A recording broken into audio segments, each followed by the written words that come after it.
Welcome to the floor, Miss Jen. Thanks for having me here. Jen's the #1 agent in not just Supreme, but in the whole division. So Jen carries the Division 5 flag. #2 in the whole month. Yeah. Okay. I want to know what the mind of the top 1 agent in Division 5 is like. What is it? All right. Does that ring a bell? Let's ring a bell. Ito, Hezron. Share ko sa'yo. Tsaka, of course, it's book sharing din naman to ng Supreme. So, the book that I'm reading right now is Make It Happen. So, ito, same scenario. Every time na pupunta ako ng bookstore, fully book, lagi nakakot yung attention ko, yung mga titles ng book. So, from here, as you can see, sabi dito, Make It Happen. Manifest the life of your dreams. So, pagkabasa ko palang, solid to. Binili ko agad siya without hesitation. Kasi andito na ako sa part ng process ko na ano ba yung mangyayari sa akin going to the 4th quarter na napagdaanan namin ng 1st, 2nd, and 3rd quarter. Now, I think kailangan ko pang mag-manifest. So, when I got this book, yun nga, nakot niya yung attention ko. Pero, while reading this book, una pa lang, nandito na agad yung story ni Jordana Levin. So, actually, nung binabasa ko siya this morning, para siyang ako. Kasi si Jordana Levin, dumadaan din siya sa mga, eto, sabi sa book, nagig-stress siya, nagkakaroon siya ng anxiety, tas nag-worry siya about the future, which is, nangyayari din siya sa akin as of the moment. So, yun. Ang sabi ni Jordana Levin, napaka-powerful ng manifestation. So, eto, share ko sa inyo yung short story ng book. Si Jordana Levin, eto nga, nasistress siya, na meron siyang story dito na super stress siya. Tapos, ang sabi niya dito, if I could manifest this shitstorm of negative stuff, perhaps I could manifest the things that actually I wanted. So, dun pa lang sa mindset niya na, shit, masyado siyang stress right now. Namamanifest niya yun eh. So, sobrang powerful nun. Kung yung mga things na daw yun na namamanifest niya, bakit hindi niya gawing positive yung imamanifest niya? So, ang nangyari dito, sabi niya, instead of exerting all my energy on negative, ruthless untruths, I deliberately focus my energy on creating a positive, rewarding, and abundant life. Story nito ni Jordana Levin na nangyayari din siya sa akin actually. Na ngayon, nandito ako sa position na I'm currently the top 1 agent of Division 5 and continuously fighting to be #1 on buong Marketing 1. So yan, everyone, kasi nung pumasok ako sa Supreme, yun din naman yung goal ko from the start eh. Sabi nga ni Sir Miggy, walang room for #2, lagi lang #1. So, going there, it's not easy. Tama, di ba? Hindi naman talaga siya madali.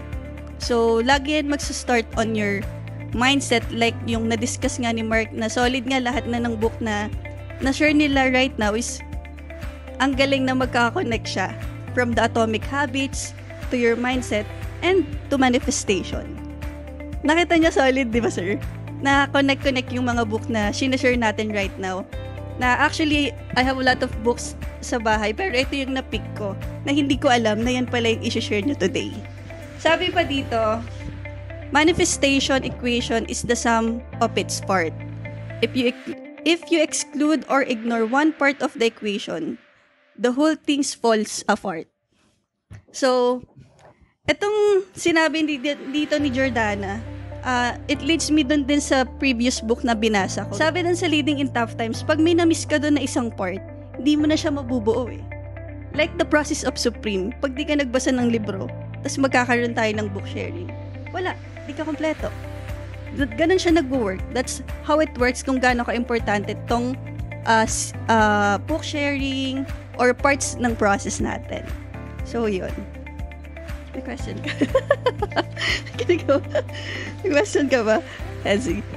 Okay. So, proceed naman tayo sa akin. Kasi, actually, first part pa lang talaga yung nababasa ko sa book na to, pero nakarelate agad ako. So, yun, sir. Ayun nga. Right now, hindi naman talaga perfect everyday eh. So, may mga times talaga na mahihirapan ka. Pero at the end of the day, paano mo siya lalabanan ng pagising mo ng umaga, hindi na ganun yung mindset mo. Let's say, for example, this day, masyadong, yung emotion mo was too high. Paano mo siya i-control?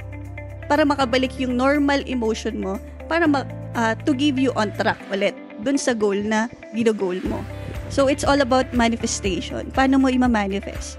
Ikaw ba, gugustuhin mo ba ima-manifest mo right now? Let's say, for example, bad trip ka right now.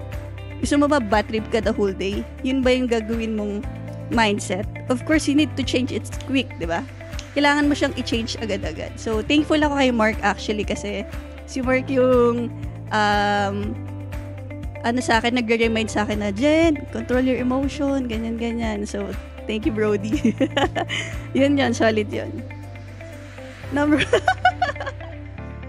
Yun, sir. It's all about manifestation. Alam naman na ng lahat kung ano yung manifestation. It's up to you kung paano mo siya dadalhin, kung paano mo siya i-apply sa life mo. So, yun. Meron ditong tinuro si Jordana Levin na TFAF. So, ano yun? Thoughts, feelings, action, faith is equals to successful manifestation. Solid yun. Thoughts, feelings, action, and faith. Successful manifestation. And ito, kaya ko to pinakita, kaya ko to dinala, na hindi ko na notice. Na simula pa lang nung January, nagmamanifest na pala ako ng 3-bedroom. And yun yung nangyari sa akin for the first and second quarter. Kasi, some of the agents, tinatanong nila ako, Miss Jen, paano mo nakuha yung mga 3-bedroom na yun? Ganyan. Paano mo na-close yun? Ganyan-ganyan. Na hindi ko pala notice na start pa lang ng year, January pa lang, sinusulat ko na siya. 3-bedroom, Uptown Arts. Specifically the project. And then, I got it. It happens on me. So, that's the power of manifestation.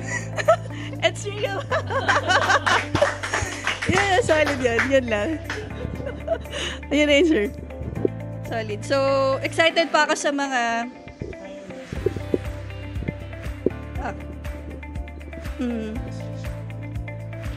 Okay. So, final message going to the fourth quarter. Andito na tayo sa pinaka bottom line. Hindi na tayo pwedeng mag-foul dito, Mark. Tuloy-tuloy na to. So, stick to the process. Ganun naman from the start. Sobrang maniwala ka sa process mo, maniwala ka sa process ng team mo. Kasi pag mag-doubt, walang mangyayari dyan. So, start, believe in yourself. Hezi, ako sa sarili ko, of course, sa Supreme, and kay Sir Miggy. Power. Bigla naging networking. Thank you. Make it happen. It's ring about. Make it happen. It's ring about. Make it happen. Thank you, Miss Jen. That was beautiful.